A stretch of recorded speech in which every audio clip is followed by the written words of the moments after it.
Assalamualaikum warahmatullahi wabarakatuh. Di sini saya ingin menjabarkan tentang pemikiran Ibnu Khaldun. Sebelumnya, perkenalkan nama saya Anis Muslihat dengan numerakan 121.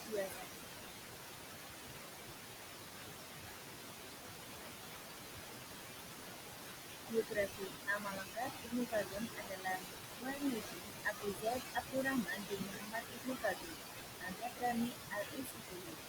Beliau dilahirkan di Tunisia pada awal Ramadan 732 Hijriah atau tanggal 27 Mei 1332 Hijriah dan wafat di Kairo pada tanggal 17 Maret 1406. Keluarganya berasal dari Hadramana yang kemudian berimigrasi ke Senegal atau Spanyol pada abad ke-8 setelah Semenanjung itu dikuasai Arab Muslim.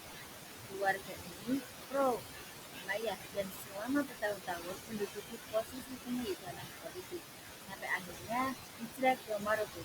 Setelah dari Maroko, mereka menetap di Tunisia dan di negara ini mereka dihormati di istana kesultanan.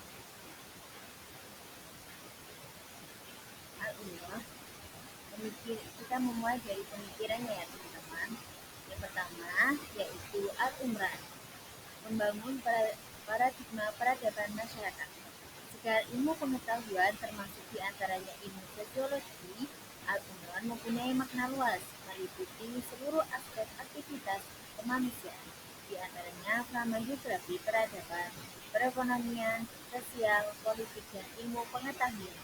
Maksud dari Al-Umran dalam kerangka pemikiran Ibnu Khaldun adalah ilmu metodologi umum yang membahas dasar-dasar peradaban dan dengan adanya sebagai puncak peradaban dulu. Menurut Ibnu Khaldun, yang membangun sebuah peradaban diperlukannya sebuah interaksi antar manusia.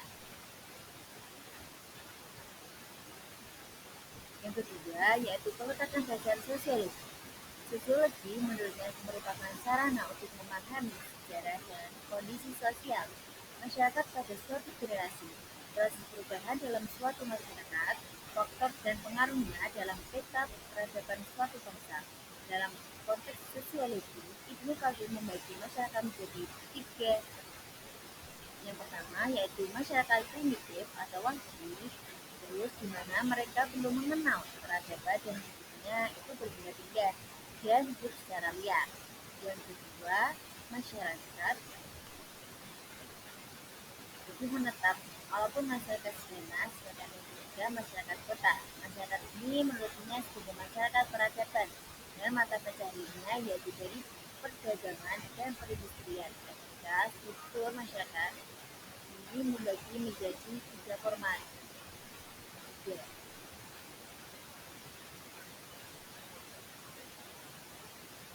Tradisi hermeneutika.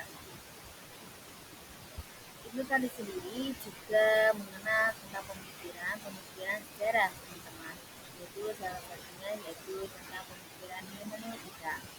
Nah, pemikiran hermeneutika menurut Ibnu Khaldun sendiri yaitu adalah tentang struktur-struktur yang terdiri dari pelaku sejarah, substansi sejarah, dan membaca sejarah. Pembaca sejarah harus menguasai kaidah dalam periwayatan sejarah, karakteristik sejarah, pelaku sejarah, tabir yang ada, berbagai perpecahan umat, dan sebagainya. Hal ini agar sejarah yang dibacanya dapat dipahami secara utuh dan terlihat dari keterputusan mata rantai generasi. Keduanya harus saling berkaitan dan tidak mungkin meninggalkan salah satunya. Menurutnya, seorang ahli sejarah ketika menemukan sumber itu harus memaparkan suatu peristiwa dan juga harus memahami kondisi sosial masyarakat pada waktu tersebut.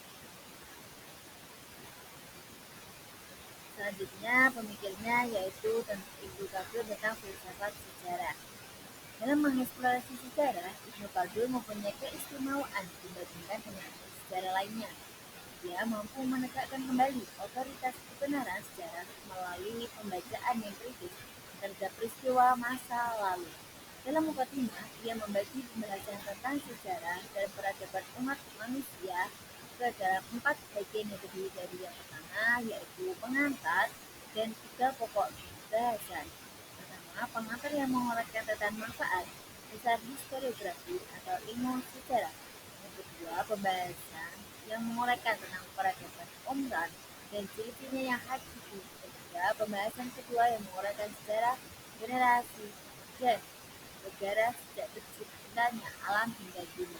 Keempat, pembahasan ketiga menguraikan sejarah bangsa Tatar dan Janaka yang merupakan bagian dari mereka, khususnya kerajaan dan negara-negara Maghribi. Selanjutnya kita membahas tentang karya-karya Ibnu Khaldun sendiri. Nah, karya-karya Ibnu Khaldun sendiri itu yang saya dapat yaitu ada empat. Yang pertama yaitu tentang Muqaddimah Ibnu Khaldun atau Al-Muqaddimah. Yang kedua yaitu Kitab Al-Ibar. Yang ketiga yaitu Lubabul Al-Muhassal. Dan yang keempat yaitu Kitab Risalah fi Al-Ta'rif Ibnu Khaldun. Baik, cukup sekian presentasi dari saya. Kurang lebihnya saya mohon maaf. Apabila ada salah kata atau kata yang tidak berkenan, saya minta maaf. Kurang lebihnya saya mohon maaf. Wassalamualaikum warahmatullahi wabarakatuh.